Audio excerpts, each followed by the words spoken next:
Hallo zusammen, du hast natürlich den Crown Cletus oder den Chris. Zuerst mal sorry, dass ich mich jetzt so lange nicht gemeldet habe. Einiges los gewesen. Und sorry auch wegen dem Wolfenstein 2 Let's Play. Ich glaube, ich muss endlich mal einsehen, dass ich nie mehr ein Let's Play wieder herbringen.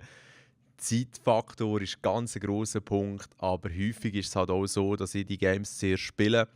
Und auch wenn ich es ultra genial finde, das dann noch einmal durchzuspielen, das bedeutet immer, dass ein anderes Game weniger gespielt kann werden. Zeitfaktor ist eigentlich auch der zweite Grund. Darum, ich werde mir echt vornehmen, nie mehr ein Let's Play anzufangen. Und falls ich das gleich wieder mal starten sollte, könnt ihr wieder Hinweise geben, was ja auch schon x-mal passiert ist, dass ich da nicht unbedingt am stärksten bin. Ich habe zum Glück das eine oder das andere durchgeschafft. Aber seien wir ehrlich, das wird nichts. Weil, ja, zum nächsten Punkt kommen wir gerade, zum Fortnite. Ich spiele eigentlich nur noch das. Es kommen zwar jetzt noch ein paar andere Games, wie jetzt Far Cry 5 und das God of War, die mich interessieren, aber schlussendlich jede freie Minute oder jede Sekunde, die ich gamen kann, ist eigentlich von Fortnite dominiert, weil es mir so ausgezeichnet gefällt. Und ich will nicht einmal irgendwie in das PUBG vs Fortnite Battle-Zeug reinkommen. Ich habe jetzt PUBG noch nie gespielt, das wird auch seine Stärken haben, aber im Fortnite, mir gefällt die Grafik, mir gefällt das ganze Spielsystem, mir gefällt, dass man bauen kann.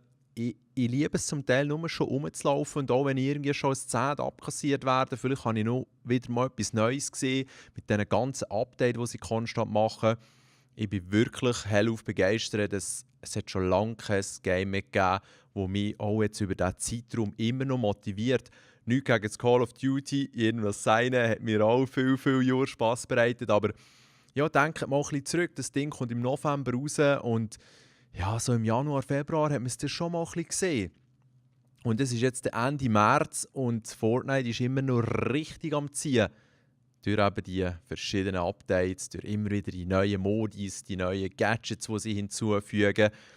Und ohne jetzt zu bluffen, einfach schnell einen kleinen Status-Check. Es ist so, dass mir mittlerweile ja 25 Mal ist gelungen, erst zu werden. Ich bin definitiv höchstens auf dem mittleren Skill-Level Spieler, Zocker, Gamer, wie es auch immer willst nennen. Also never ever irgendwelche Top-Tiers. Und wenn ich dann gewinne, ist das Game halt schon auch ein bisschen zu meinem Vorteil gelaufen. Ja, ich treffe immer wieder auf ultra gute Spieler. Hey. Aber im Solo klappt es ab und zu. Duo finde ich am schwierigsten. Im Duo habe ich das Gefühl, dass dort effektiv immer zwei Top-Jungs unterwegs sind. Es ist aber krass, wenn wir überrollt werden. Spiele aber auch entsprechend wenig.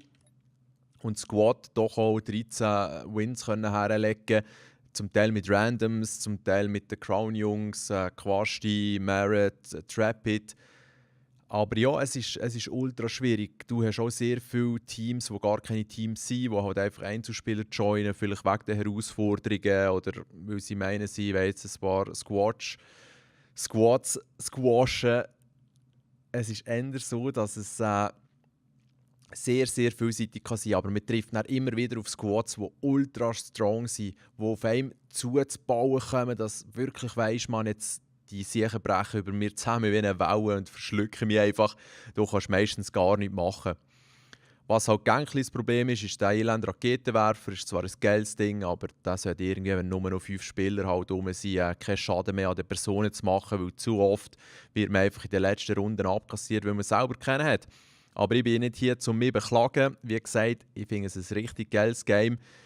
Ich habe doch auch ein paar V-Points, V-Bucks schon gekauft, weil ich auch muss sagen, etwas, was gratis ist, kann ich guten Gewissens auch ein bisschen Geld investieren, weil sonst zahle ich auch für Games.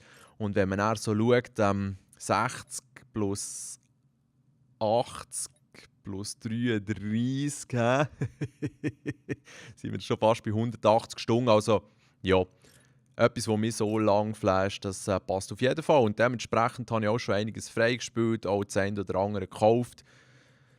Die Kleine hat mir auch schon über die Schulter geschaut und vielleicht ein paar Finden können erwähnen, die ich nicht gesehen habe. Und sie hat halt gerne den Pink Daddy oder dort das Unicorn. Yeah.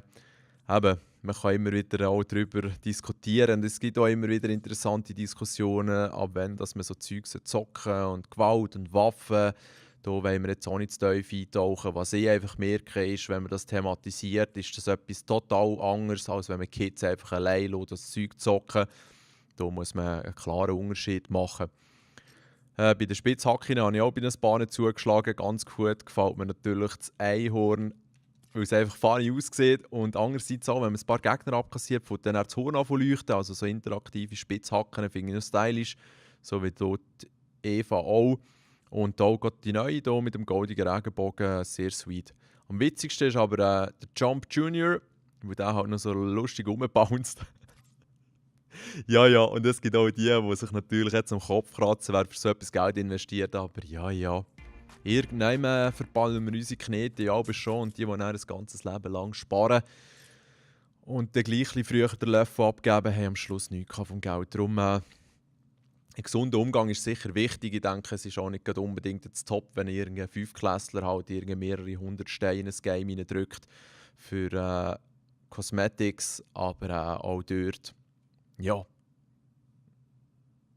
wenn das von den Eltern begleitet wird, ist das etwas anderes, als wenn man dort einfach ohne nachzudenken und ohne Support reinrutscht. Ja, ich weiss es auch nicht. Es ist etwas, wo ich auch noch konstant am dazulernen bin, aber ich bin natürlich dem viel offener gegenüber eingestellt als jemand, der generell schon etwas gegen Gamen hat. Alright, jetzt vielleicht noch ganz am Rand, ich werde da noch ein bisschen mehr drauf eingehen. Ich habe gestern bei mir am Strassenrand so aus Spass ein kleines Fortnite-Schild aufgestellt, so ein Tanzverbotsschild. Und unten dran erwähnt, dass ich im Juni ein kleines Turnier werde machen und die sich dafür interessieren, können sich sonst auf xcrew@gmail.com melden. Mal schauen, ob dort irgendetwas daherkommt. Was ich mir so ein bisschen vorstelle, ist, dass man dann gegebenenfalls bei mir am besten draussen auf dem Rasen oder halt nicht drinnen in der Hütte, weil je nachdem wie viele Leute das da sind, wird es ein bisschen voll, dass man halt draussen auf dem Rasen irgendwie herchillen kann und ich schaue, dass ich ein paar Screens her tun kann. Und dann müsste halt jeder seine eigene Konsole mitbringen. Die wollen auch der PC, no problemo. Das Fortnite ist ja nicht unbedingt so ressourcenhungrig, weil ich kann nicht meine Konsole, meinen PC zur Verfügung stellen. Das ist zwar auf dem PC auch ein bisschen einfacher mit diesen Profilen, aber so weit wollen wir gar nicht gehen, wenn dort nach 20 Leute kommen. So, das wird für mich sehr aufwendig. Darum würde ich einfach Screens zur Verfügung stellen, den Strom, das Internet. Und dann werde ich hoffentlich irgendwie 4 Screens schaffen. Und dann habe ich mir das so vorgestellt, und das ist immer nur die Planungsphase, dass man halt nach 4 würden gleichzeitig spielen, nicht einmal in den Squads, sondern einfach solo. Dann würde man notieren, wie gut das die sind, wie weit das sie kommen. Und so würde es ja dann auch nach dem Eliminierungsverfahren halt am Schluss werden ein paar übrig sein, die dann noch eine Runde machen oder 2. Und so wird dann in dem Sinne der Sieger vom Tag durchstehen. Das Ziel ist auch, dass niemand allzu gefrustet ist, weil ihr wisst es alle im Fortnite, es braucht aber nur einen Shotgun und dann ist der Traum schon vorbei. Aber wieso nicht mal ein bisschen im Real Life sich sehen, ein bisschen so zocken, ein bisschen Erfahrungsberichte austauschen. Es gibt ja immer 1000 Geschichten zum Erzählen von diesen Fortnite-Spielern. Und ja, das online mal ein bisschen überbrücken. Man kann dann sicher auch mal 1-2 Squad-Runden machen, also die Möglichkeiten sind relativ breit. Und dann würde man halt auch ein bisschen die Nachbarschaft informieren, dass es ein bisschen lauter werden können. Aber ich sehe auch Challenges, es ist ja nicht das erste Mal, wo ich so etwas plane. Wenn auch Jüngere kommen, da braucht es sicher eine Unterschrift von den Eltern, damit wir dort keine Lampen haben. Und ja, es braucht halt auch ein bisschen den Respekt einander gegenüber. Ich will niemanden, der mir in den Garten kackt, und ich will auch niemanden, der irgendwie nachher randalieren kann. Macht irgendwie Sinn, oder? Darum bevorzugt die Leute, die man schon kennt. Aber wieso nicht auch mal ein paar neue Gesichter können lernen. Und ich bin auch schon gespannt, wie so das Skill-Level der verschiedenen Spieler ist. Und klar kann man aber mit seinen Stats bluffen und unten in deinem Keller bist du vielleicht der beste Fortnite-Spieler, den du kennst, aber vor einem Publikum ist es dann erst schon noch ein bisschen anders. Und nicht, um da extra Druck aufzusetzen, aber wie gesagt, im Real Life, ich bin gespannt. Mal schauen, was ich daraus machen kann, ob ich es überhaupt auf die Beine stellen kann. Aber das sollte schon etwas sein, das ich stemmen kann, mit ein bisschen Unterstützung. Yeah, jetzt sind wir schon im Game. Ich wollte euch kein vorgefertigtes Gameplay zeigen. Ich wollte auch zeigen, wie sehr ich aufs Maul bekomme. Und was ich halt sehr oft mache mittlerweile, ist in Salty Springs landen. Da musst du meistens den ersten Sturm stressen nicht unbedingt. Aber da haben wir jetzt gerade ein bisschen Pech. Und ja, ich weiss halt nicht, es gibt sicher nicht mehr viele Leute, die das Game nicht kennen. Darum tue ich die Basics gar nicht groß erklären. Es ist sicher immer geil, wenn man gerade am Anfang eine blaue automatische Pumpe findet. Und dadurch, dass ich das Game so oft spiele, kenne ich mich doch jetzt auch recht gut aus. Pardon. Was die Gegebenheiten betrifft. Aber wie gesagt, es ist zum Teil so schnell durch. Hey. Also, jetzt tue ich noch schnell warten mit dem Trank. Vielleicht finde ich noch einen kleinen. Nein. Hey, seit dem letzten Update gibt es viel mehr blaue Pumpen. Das ist schon nicht leid. Wirklich. Und ja, jetzt mit denen in der neuen Season gibt es ja die wöchentlichen Herausforderungen. Dort finde ich es auch sehr interessant. Eben, da kann man das Game zum Teil wirklich auch so spielen wie ein Adventure-Game und ein bisschen rumziehen oder so. Und gar nicht unbedingt auf die Kills aus sein. Wow, Bürsteli! Wow, hey! Sorry, der hat mich jetzt ein bisschen überrascht. Der Eckencamper. Ja, ein kleiner Game-Typ, Jungs. Und am Anfang bin ich auch relativ verängstigt gewesen. Aber hey, wenn ihr nur rumhängt in diesem Game, dann werdet ihr auch nie besser. Also suchen Konfrontationen.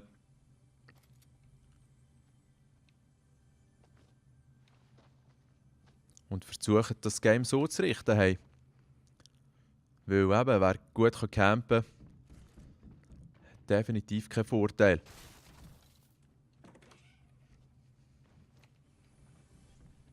So, jetzt kommt er runter, he? Ich hoffe es.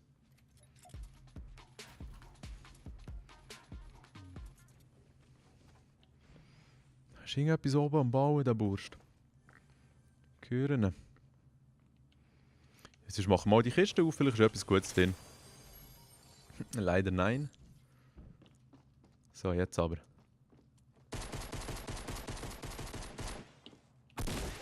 Ja, yeah, Bürsteli, das war ein Fehler. Nein! Scheiße! Ja, so schnell kann es gehen. So schnell kann es gehen. Schau, die freuen sich aber auch noch. Das ist das Einzige, was ich aber muss sagen, hey, es ist schon legitim, wenn man sich freut, wenn man einen killt. Aber wenn du dann gerade irgendeine 3 Tänze aufführen musst, die du einen erledigt hast, das hast du sonst nicht im Leben. Aber auch ich weiss, dass man zum Teil auch gegen Leute spielt, die massiv jünger sind hier. Gerade wenn ich Squads spiele oder Teams. Hey, es ist krass, wie viele kleine Franzosen und Italiener ihm schon begegnet sind. Yeah. Und häufig sind die nicht unbedingt von den Eltern begleitet. Aber da wollte ich jetzt nicht zu fest abdriften. Wie gesagt, es gibt so einen grossen Altersunterschied. Und als 36-jähriger Mann sind zum Teil die Reaktionen dermaßen slow, dass halt einfach so ein junges Kind mehr überrollt vom Sträubsten. Und dann wird man noch so ein bisschen grossmütig und meint, dass man es im Sack hat und dabei klick-klack ist gerade fertig. Ja, who cares, kann man sagen. Ab ins nächste Game. Wer sich zu fest aufregt bei so Zeug. Ich meine, ich kenne es auch noch ein bisschen von früher selber. Gescheiter noch einmal kurz an die frische Luft gehen. Weil am Schluss, ja, ist es eigentlich schade, wenn man sich nervt. Gescheiter mal überlegen, Mann, was habe ich verkackt vorhin, was war mein Problem gewesen. Ich war ganz sicher unter ihm gewesen. Es ist immer ein Vorteil, wenn du oberhalb bist. Ich hätte vielleicht schnell etwas bauen, mich noch ein bisschen heilen können. Es hat dort verschiedene Optionen gegeben. Also wieso nicht etwas daraus lernen, aus der eigenen Dummheit oder aus dem Fehlverhalten, aus dem Nicht-Ausnutzen von irgendwelchen Vorteilen, nicht optimale Waffennutzung, whatever. Und beim nächsten Mal läuft es vielleicht schon ein bisschen besser. Das ist so, ein bisschen so, wenn ich es probiere anzuschauen. Es ist nicht so, dass ich zum Teil auch ein bisschen fluche, aber meistens geht es eigentlich ganz gut.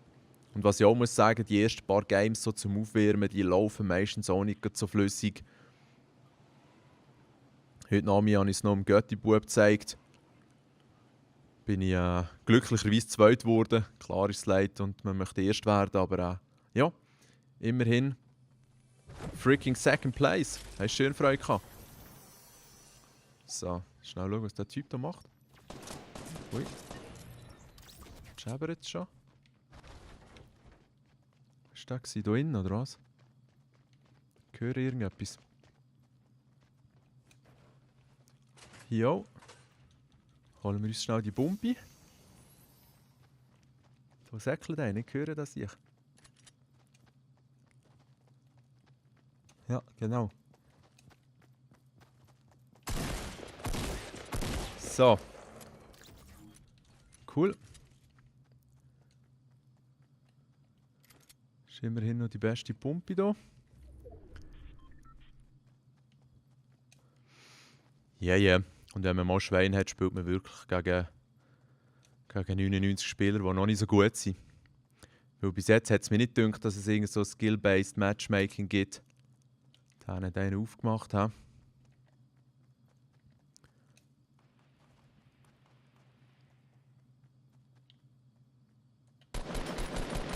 Wow, wow! Mann, der hat nur noch 7 Leben.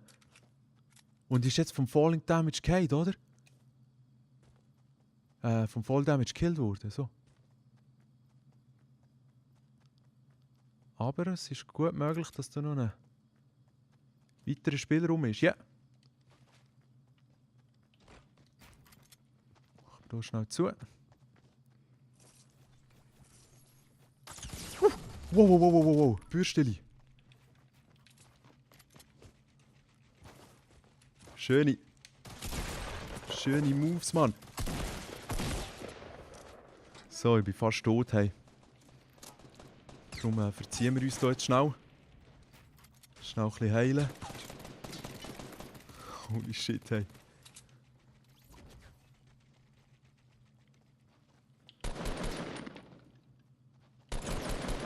Okay, Schwenker, schön.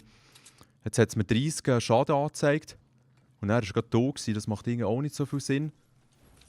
Aber zum Teil muss man gar nicht überlegen, wie viel Sinn so Zeug macht, sondern einfach gescheiter draufhalten. Jetzt im Fortnite ist ja immer noch das Problem, dass zum Teil die sicher schon nicht bereichst, obwohl du es genau draufhaltest. Das nennen sie ja irgendwie Bloom. Aber mir hat das jetzt nicht so gestört, aber das liegt sicher auch daran, weil ich zum Teil auch nicht so gut bereiche und dann fällt es mir gar nicht auf.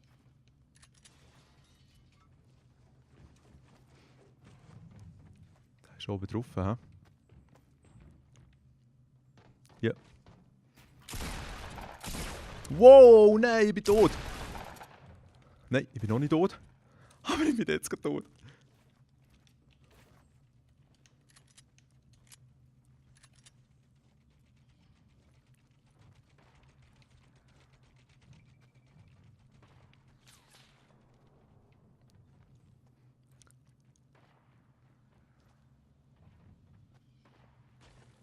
Das Beste wäre jetzt, wenn der von einem anderen ausgenockt wird. Und es ist aber schon ein bisschen mühsam, wenn man so den Feigling muss raushängen muss. Aber man mit so wenig Leben.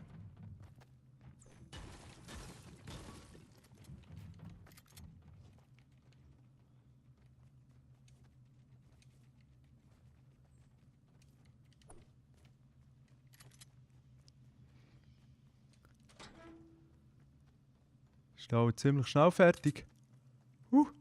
Haben jetzt noch ein paar Bandagen.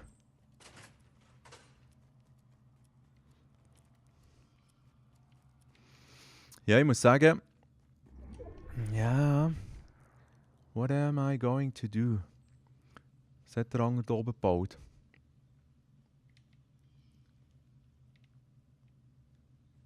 Ich muss unbedingt etwas zum Heilen haben.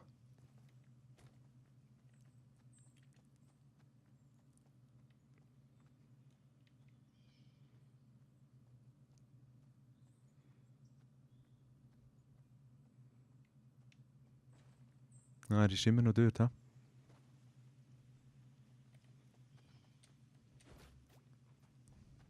Oh, da ist auch noch einer. Ah, fuck.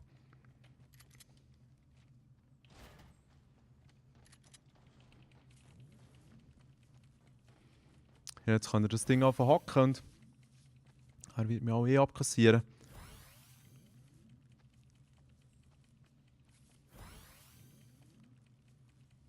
Ich meine, ein Pumpenschuss und da bist du weg. Hey, nein, jetzt muss ich mich noch richtig verkackeln. Ja, ich kann eigentlich nur hoffen, dass der andere jetzt da angreift.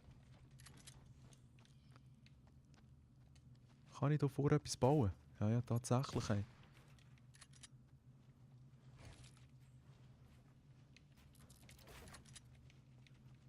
da noch ein anderer am kommen, hä? Ich bin so was tot.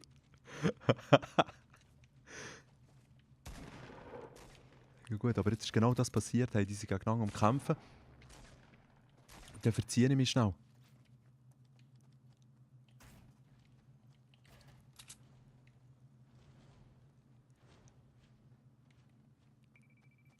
Da ist zwar auch noch eine kleine Festung, aber die ist gegebenenfalls verlassen. Jupp. Kleines Tränkchen nehme ich. Das ist nicht gescheit, Crap. Hey, dass ich Gang noch lebe, das glaube ich ja nicht. Mit diesen Crap-Waffen. Ui. So, what is happening? Okay, da steht dort einer. Gescheiter gut schauen, dass ich hier nicht groß attackiert werde. Was macht das Bürsteli da hinten?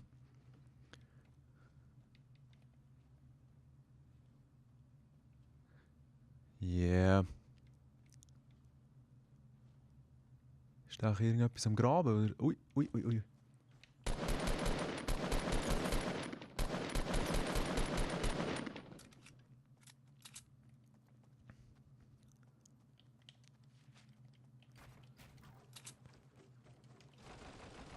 Was, kein Material mehr? Das gibt's ja nicht. Wer sniped denn da jetzt? Hey? Also, hört mal. Wow, tatsächlich, von beiden Seiten, das ist jetzt unglücklich. Nein, nein, nein, nein, nein, nein, nein, nein. Und vor der Seite auch noch. Ist das jetzt der? Nein, das war nicht einmal der. Ja, ja. Also, leider, ein bisschen unintelligent verhalten, gebe ich zu. Aber doch auch in einem Sandwich plötzlich gewesen. Und ich weiss, der Ninja und der CDN und die Myth und wie sie alle heißen auf Twitch, die sind richtig hardcore, die Jungs. Die spielen natürlich auch auf dem PC und dort kannst du ja die einzelnen Bauelemente einem Knopf zuweisen, was ein markanter Vorteil ist. Im Vergleich zur Konsole hoffen da finden sie auch noch ein besseres System raus. Es hat auch schon viele Empfehlungen gegeben auf Reddit, wie man das lösen könnte. Allgemein Reddit, Battle Royale, Fortnite ist richtig, oder Fortnite Battle Royale natürlich ist richtig interessant, was dort aber gepostet wird. Es hat natürlich auch immer wieder die Poser, die irgendwie 1080, No-Scope, was auch immer geschafft haben, nach dem 1200. Versuch. Aber sonst ist das eigentlich noch easy, was sie so für Ideen und Jokes haben. Sehr spannend. Ja, yeah. Und somit eben PC ist massiv überlegen. Das Geile ist ja, dass man sogar mit PC zusammen spielen kann, wenn man das auch will. Also wenn jetzt Kollegen nur auf dem PC sind, dann besteht die Möglichkeit. Man hat zwar definitiv einen Nachteil natürlich als Consolero. Und es ist ein bisschen leid, dass eigentlich jetzt mittlerweile eben, kannst du sogar auf dem iPhone spielen und Xbox auch. Aber Sony stellt sich momentan noch ein bisschen quer, weil sie es halt nicht müssen, weil sie so viel vorne sind von Microsoft, so den Markt beherrschen, müssen sie nicht unbedingt jetzt so sozial sein. Das heisst, sie wollen eigentlich nicht, dass Xbox und PlayStation-Spieler zusammen spielen können. Und am Schluss ist es immer das Gleiche. Es liegt einfach die Spieler, es liegt die Communities. Es wird wieder so ein bisschen der Console-War-Scheiß geschürt. Und grundsätzlich wäre doch geil, wenn miteinander spielen könnte, unabhängig von der Plattform, sind wir ganz ehrlich. Und die exklusiven Games bleiben ja noch gängig noch. Da müssen sich ja keine Sorgen machen, die Hersteller von diesen Konsolen. Aber whatever, auf jeden Fall schön gibt es die Möglichkeit. Und weil so, dass ich für Ninja bekomme, das letzte Mal hat er ja mit dem Drake gespielt. Wer sich ein bisschen für das Fortnite interessiert, hat vielleicht auch das mitbekommen. Der Travis Scott, ein anderer Rapper und auch ein Footballspieler. Und da haben sie 600'000 Zuschauer gleichzeitig auf dem Ninja, seinem Channel. Was schon sehr beeindruckend ist. Absolut neue Highscore. Was gleichzeitige Zuschauer, glaube ich, anbelangt bezüglich Twitch. Es zeigt halt schon, wie big das Game ist. Und es ist nicht nur big, weil es alle am Hypen sind, sondern es ist einfach auch big, weil es echt ein super Game ist. Es hat noch seine Bugs, noch seine Probleme. Für gewisse ist es zu comichaft. Wer mit Gewalt nichts anfangen kann mit diesem Game auch nicht anfangen. Aber hey, echt, ich habe es schon mal erwähnt, ich erwähne es wieder. Es ist schon lange her, als das Game wirklich über diese Zeit so motiviert hat. Ja. Edle Sache. Wir sind hier auf Tilted Towers, da ist man meistens sehr schnell tot. Mal schauen, wie lange ich es hier schaffe.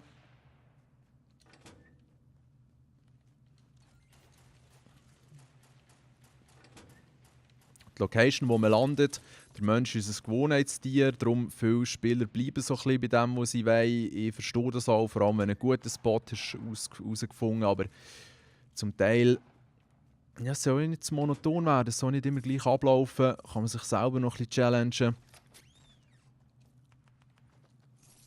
Und dann findet man vielleicht neue Locations, die noch besser sind als vorher. Hey, aber wollt ihr mich jetzt verarschen? Bin ich hier der Pumpisammler?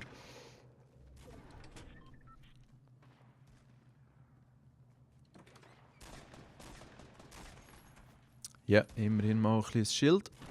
Was haben wir draussen noch? Pumpi-Munition, hey, Erststraub. Das habe ich noch nie erlebt. Die 4. graue Pumpe, nicht einmal grüne.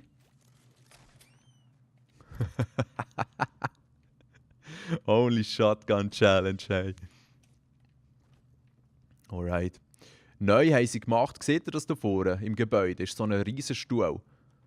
Neu haben sie gemacht, dass die Objekte so aufpoppen. Seht ihr echt das in der Mitte des Screen? Und das ist verdammt mühsam. Ich weiss, man muss irgendeine Methode haben, um entfernte Objekte irgendwann anfangen zu rendern. Aber so das Aufpoppen, man, das, zum Teil sieht es einfach aus wie ein Gegner. Oder eine Bewegung, wo man in dem Sinn halt einfach einem Gegner zuspricht. Und das ist dann immer leid. Oh fuck, Mann. Wo ist der Typ? Komm schon. Get down, my man. Ist dann auch immer geil, wenn man irgendeinen irgendwo erwartet. Und dann tauchen sie nicht mehr ganz anders auf.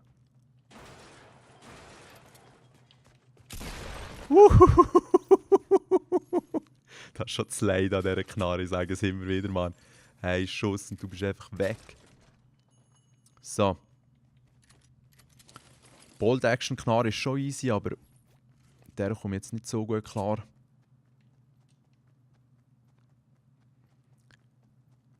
Wow, der Truck hat meistens einen Anhänger. Jetzt ist es schon sehr ruhig in Tilted, das ist immer gefährlich. Das heisst, dass Sniper auf den Dächern geiern. Aber es heisst auch, dass es nicht mehr so viele Gegner hat. High Ground ist halt immer gut. Wenn du auf die Leute runterschiessen kannst, bist du immer im Vorteil. Ein Headshot lässt sich einfacher machen. Ich erzähle hier nichts Neues. Aber ich muss mir das selber auch immer wieder vor Augen führen. Don't fuck it up, hey. Jetzt haben wir hier ein C4, was noch lustig kann sein. Hier schnell zu, falls der Dunge einer ist. Hier ist einer aufgebaut, alright. Wir sind schön im Sturm, das ist auch gut.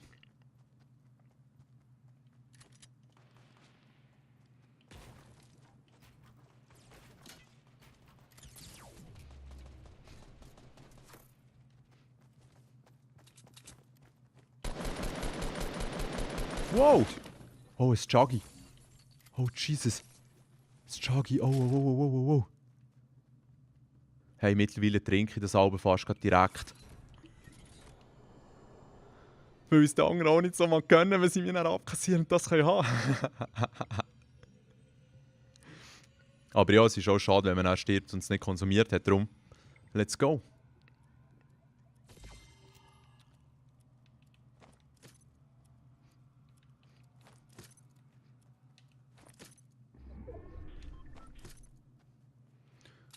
Habe ich noch nicht wirklich Erfolg mit dem Fang 1, aber es zählt ja nicht wahnsinnig.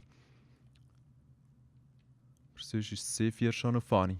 So, hey, wo ist echt angeschossen worden? Ich habe gemeint, von oben. Das würde ja eigentlich bedeuten, dass ich mich gescheiter hier verziehe.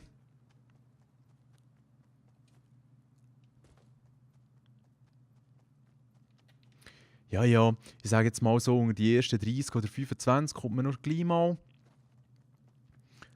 Aber es wird dann auch eben schon tricky. Weil jetzt auch ich habe jetzt eigentlich wieder keine guten Waffen. Immerhin ein volles Schild. Aber auch nichts zum Nachfüllen. Also grundsätzlich wird es schwierig, wenn ich stark Schaden nehme. Aber es kann auch immer sein, dass man bei diesen Typen, die man abkassiert, noch etwas Gutes bekommt, weil es gibt schon rechte Horter. Das da war doch einer, oder? Ja, voll.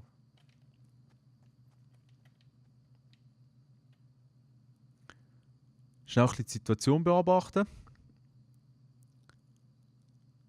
Ich habe jetzt nicht gesehen, wie sich der noch bewegt. Ich gehe gerne von hier mal rauf. Weil das Problem ist, wenn ich die Rampe aufsäckle bin und er wartet oben dran mit der Pumpe, da ist dann auch so einen schönen Hallo-Moment. Und zum Teil ist man ja mit der Pumpe so schnell down, dass man nicht einmal mit der Schuss gehört. Ja. Sehr schöne Lichtstimmungen, muss ich auch sagen. Jetzt mit dem neuen Update hat es auch einen geilen Regenbogen gegeben, den man jetzt gerade nie sieht. Aber ich glaube, vorher hat man echt gesehen. Hoppala, da ist irgendeiner am Snipen. Don't snipe with me. So, immerhin so eine Basic-Festung. Ich weiß gar nicht, wo das hier ist. Dort hinten ist ein Ballon. Aber den hat noch niemand genommen, weil er vermutlich vor C4 nur so strotzt. Dieser Typ dort unten ist auch schon lange weg. Vielleicht liegt noch etwas Geiles auf dem Dach, aber das sehe ich halt nicht.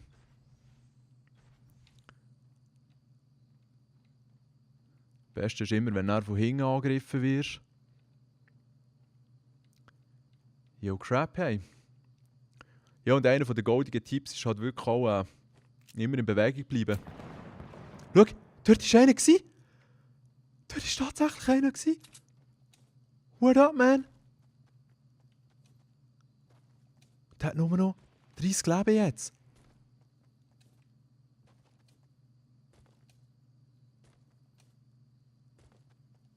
Wo ist echt der gehockt, hey?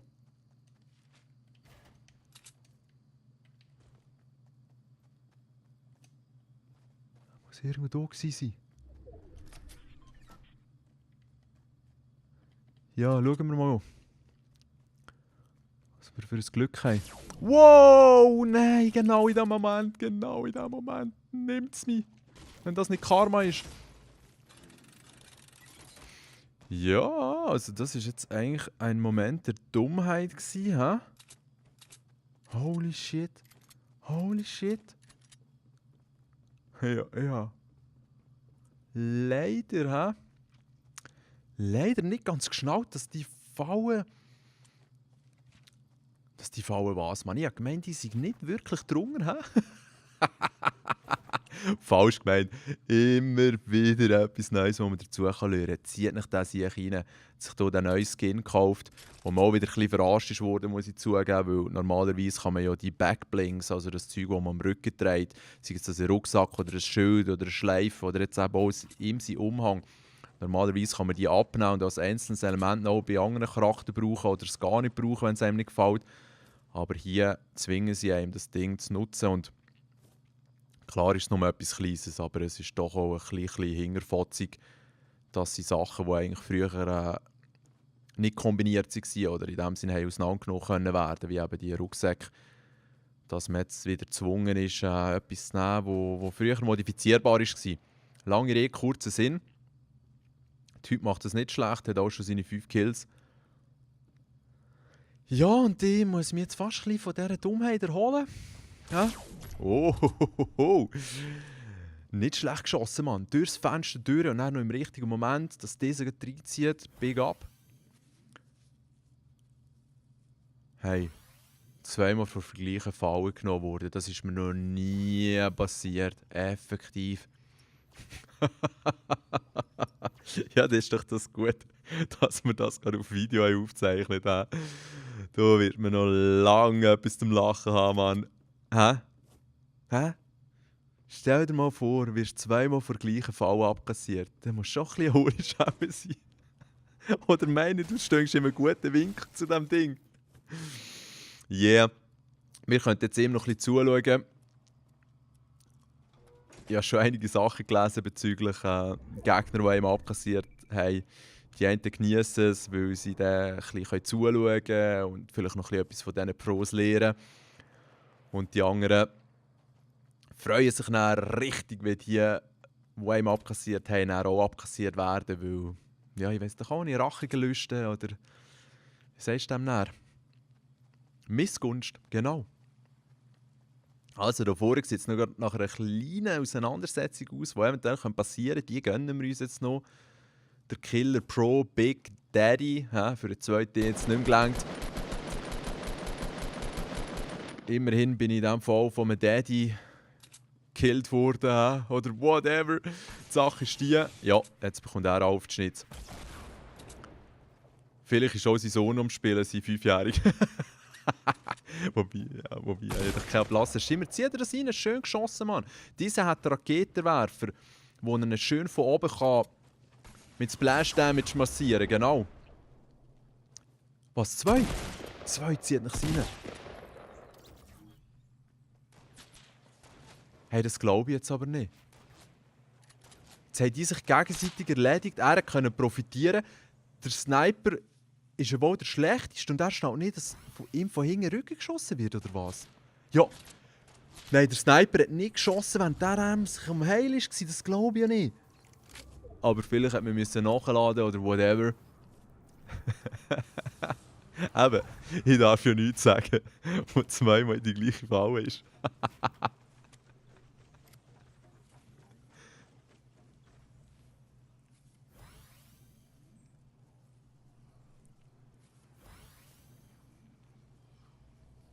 Hey, ich bin jetzt gleich noch ein bisschen gespannt. Ob der Cape den jetzt wirklich heimbringt. Ich meine, 6 Kills sind eigentlich schon voll easy. Ich weiss gar nicht, mein Bestes waren eigentlich 7 oder so.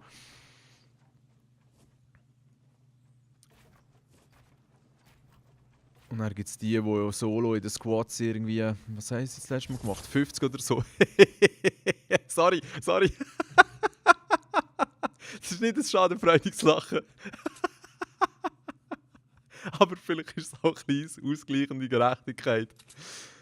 Ich weiß zwar nicht genau, was jetzt zu dem gerecht sein, wenn ich selber zweimal in einen Fall reinsäckle, aber ja, Bürsteli, das nächste Mal stellst du mehr Fall auf, dann gehst du vielleicht noch weiter runter. So kann man sich auch Zusammenhänge konstruieren. Und jetzt sehen wir hier noch ein schönes Beispiel von einem, der lieber auch ein bisschen vorsichtig vorgeht und halt einfach bei 8 Spielern erst einen Kill hat, das ist ja kein Problem. Ich sage es aber einfach immer wieder, wenn du nicht ins Gefecht stürzt, dann wirst du nie lernen, in diesen hitzigen Situationen gut klarzukommen. Wenn du nicht ins Geschäft stürzt, dann wirst du nichts verdienen. Nein, man kann ja auch mit Streamen Geld machen. Was ich auch will sagen, das mit dem Gefecht ist wirklich essentiell. Am Anfang, als ich die Map noch nicht gut habe, bin ich definitiv auch defensiver gewesen, vorsichtiger. Aber auch dann musste ich merken, gut, schau, wenn du wirklich in diesen Zweikämpfen eine Chance haben musst, dann musst du das einfach üben, so wie immer im Leben. Ich bin hier keine neuen Weisheiten am Verzapfen, aber jeder, der jetzt gerade irgendwie meint, er müsste das ganze Game campen, nebst dem, dass es doch eher ein bisschen langweilig ist, oder? Wie gesagt, du wirst dann einfach nicht so Chancen haben. Und gleich hast du eine Chance auf einen Sieg, was nicht ausgeschlossen ist. Absolut. Im besten Fall tun sich der Zweite und der Dritte selber so bekriegen, dass sie sich gegenseitig auslöschen. Und dann hast du in dem Sinne ohne etwas zu machen gewonnen. Hat es auch schon genug Beispiele gegeben, dass Leute einfach in einem Busch gecampt haben oder selber eine waren und dann gewonnen haben. Aber ich weiss nicht genau, wie gross das Erfolgserlebnis ist, wenn eigentlich durch sehr vorsichtiges Vorgehen, das auch fast so ein bisschen als Fakeheit bezeichnet werden könnte, wenn man jetzt ein starkes Wort verwenden will, wenn so gewünscht oder wenn halt wirklich Fight ist. Hey. Wenn du wirklich Fight ist, ein paar Kills abkassierst, auch ein bisschen in schwierigen Situationen bist, ich weiss gar nicht, was der da oben anschaut, und dann so der Sieger langst. Aha. Ja gut, wieso nicht? Die Wahrscheinlichkeit, dass sich... Ach mal, es zieht sich tatsächlich voll zusammen. Hey, es sind nur 6 Spieler, es kann sich nur noch um Minuten handeln. Hey, das habe ich jetzt noch nie gesehen, dass da einer so voll montiert. Why not? Man muss ja auch als Herausforderung momentan einen Fallenkill machen. Eigentlich sollte man auch einen extra Punkt bekommen, wenn man so blöd war und sich zweimal vor der gleichen Falle nehmen lassen. Hey, die sind ja verdammt gut getarnt zwischen diesen Holzbalken, das glaube ich ja nicht. Ich meine, normalerweise ist bei Shifty Shafts nicht so viel los. Es ist, glaube ich, nicht die beliebteste Location. Bei weitem nicht. Aber wenn man dann schon hier ist, wegen dem Kreis, Wegen dem Sturm, wieso nicht? Und jetzt ist er wirklich sehr aktiv, der ADH 29. Das ist sicher nicht das Alter, wo er den Account gemacht hat. Oben auf dem Hocker hat er vielleicht kurz eine Festung gesehen. Jetzt auch hier wieder. Ja, setzt die in die Ecke und wartet ab, bis die sich so ein bisschen runtergemaucht haben. Ihr seht, jetzt sind es nur noch 4. I see. Aber ja. Ich will jetzt nicht zu fest über irgendjemanden herziehen. Nichtsdestotrotz, übt hey. Wartet nicht, bis ihr mal gewinnt, sondern arbeitet aktiv dafür. Man wird es dann auch in den Teammodi, vor allem gerade in den 4-Teams, gut merken, wer auch schon ein bisschen gefightet und wer auch ein bisschen bauen kann. Weil Campersaal kann ja wohl jeder raushängen. So ein kleines Schweinchen, das einfach nicht vorwärts machen will. Leider kann ich den Spieler nicht wechseln. Und du musst jetzt nur einer von oben mit einer Pumpe kommen und einen richtig kräftig abkassieren. Der Typ ist weg.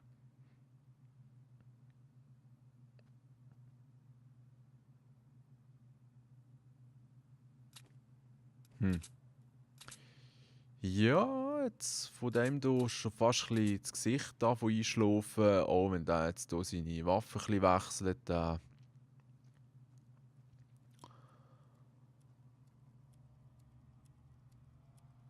Ich habe eventuell noch nie gesehen, dass es so fest windet. Hey.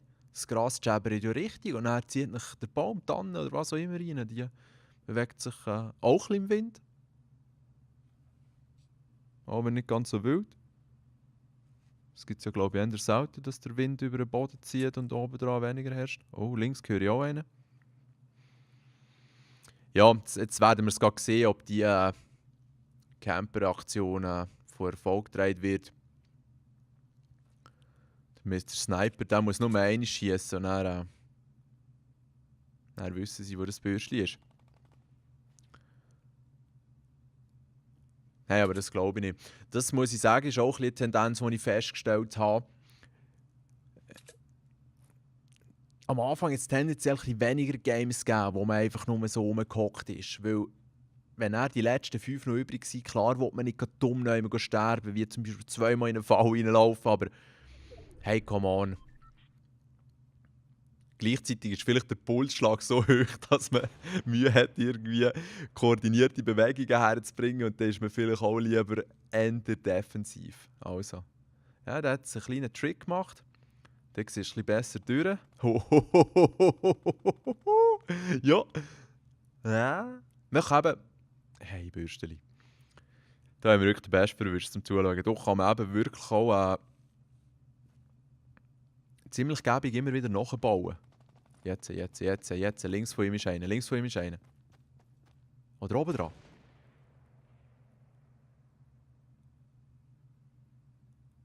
Es hat nur noch 3, das heisst, er hier im Steinengel, auf den, wo er im Steinengel am Schießen ist, und hier der Meister Camper.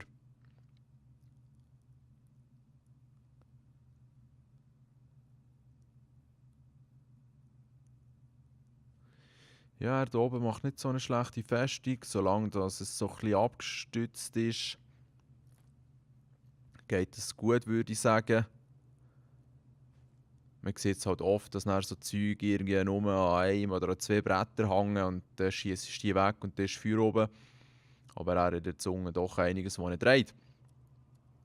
Der Meister Camper ist sogar immer noch in einer guten Situation, wenn es um einen Sturm geht.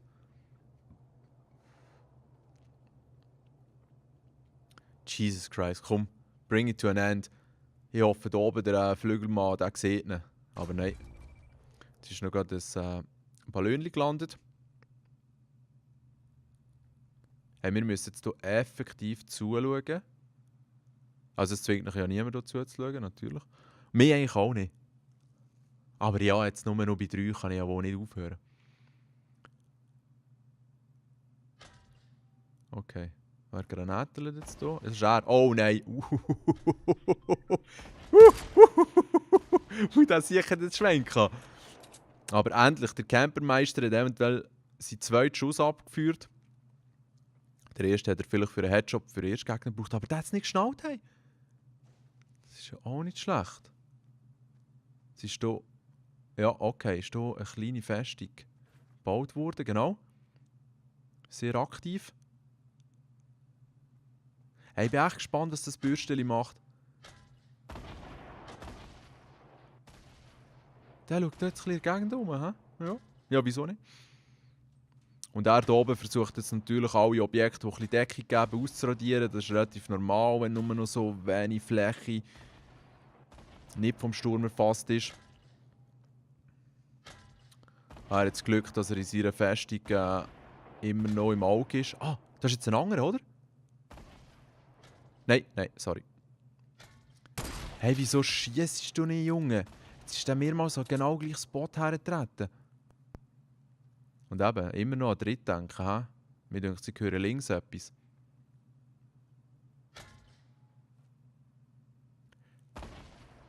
Hey, das glaube ich jetzt nicht und seine Granaten fliegen gar nicht mehr so weit. Das glaube ich jetzt nicht, dass der zweimal auf den dort oben snipen kann und der hat das nicht geschnallt.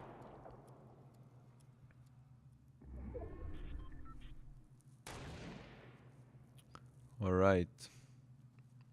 Die Spannung ist mittlerweile im Unermesslichen, vermutlich für die noch spielen können. Für die schon draußen sind, ist es nicht so spannend. He? Ah, endlich! Hey, merci vielmals. Und schön hast du es so weit geschafft, ADH, aber oh mein Gott, hey, so eine Spielweise darf einfach in meinen Augen nicht belohnt werden. Und klar, wenn du ein Pazifist bist oder gar nicht viel fighten und schießen, dann spielst du ein anderes Game. Hey, no offense, aber es gibt fast nichts Langweiligeres, als so einem zuzuschauen. Ich glaube, da sind wir uns einig. Und ich will da niemandem das Bein beiseln. Wiederum nicht. Es geht darum, dass jeder seine eigene Spieltaktik, seinen eigenen Spielstil wählen kann, aber ist es langweilig? Jetzt reite ich aber nicht mehr länger auf dem rum. Das Gute ist, er hat jetzt sein Lagerfeuer, kann sich hier chillig heilen. Jetzt weiss er nicht, wenn er es auswählt. Einmal. Was er eventuell nicht weiss, ist, dass er einen Stock oben dran übergeheilt werden. Aber das wird lustig, zieh nach rein, wie klein das der Kreis jetzt muss werden, Mann. Der Typ hat 90 Kills gemacht, also not too shabby. Und dieser hockt sicher dort drin. Oder hinter diesem Baum.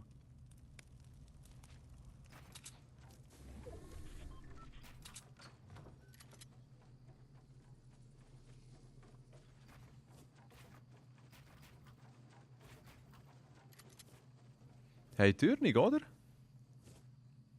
Der wird den jetzt nicht angreifen. Endlich. Das ist jetzt, glaube ich, ober ihm oder so.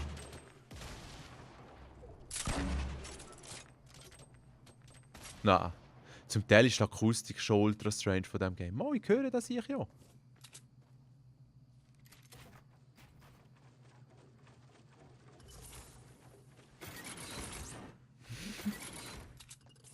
Er ist da! Wie verrisst Hey, Respekt! Der darf sich jetzt nicht bewegen, sonst wird er von der Falle fertig gemacht. Hey, so etwas habe ich noch nie gesehen. Oh ja, jetzt. Ja, voll. Leno hat das schon easy gemacht, vor allem mit dieser Fallenkombination. In dem Sinn verdient der Sieg, hat 10 Kills gemacht, dem zuzuschauen, wäre ein bisschen interessanter gewesen. Aber eben, wir nehmen 2 Sachen mit von diesem Gameplay. Lasst euch nicht zweimal vor gleichen Deckenfalle nehmen. Hä? Lasst euch das ein Lehrlo sein. Ich glaube, es geht noch nicht. Aber es ist so. Und ich zeige euch gerne wieder mal eine Runde. Vielleicht sogar mit einem Sieg. Wird auch ein Gameplay sein, das ich schon gespielt habe. Weil gerade so Spielen und Texten, aber es geht eigentlich schon noch, weil meistens nicht so viel läuft. Wenn ich Zeit habe, spiele ich gerne etwas vor, wenn ihr es auch gerne seht. Wie auch schon erwähnt, es ist ja nicht für jeden das Spiel, aber ja. Wenn ihr nicht durchdreht, wird auch schon ein bisschen Fortnite kommen in der nächsten Zeit. Ich werde sicher auch ein bisschen über das Far Cry erzählen. Und Über das God of War, so in diesem Stil. Aber mal schauen, was alles noch passiert. Und wie gesagt, vielleicht im Juni gibt es ein kleines Turnier. Danke auf jeden Fall für die Aufmerksamkeit. Das passt, würde ich sagen. Schönen Abend. Hey. Tschüss zusammen.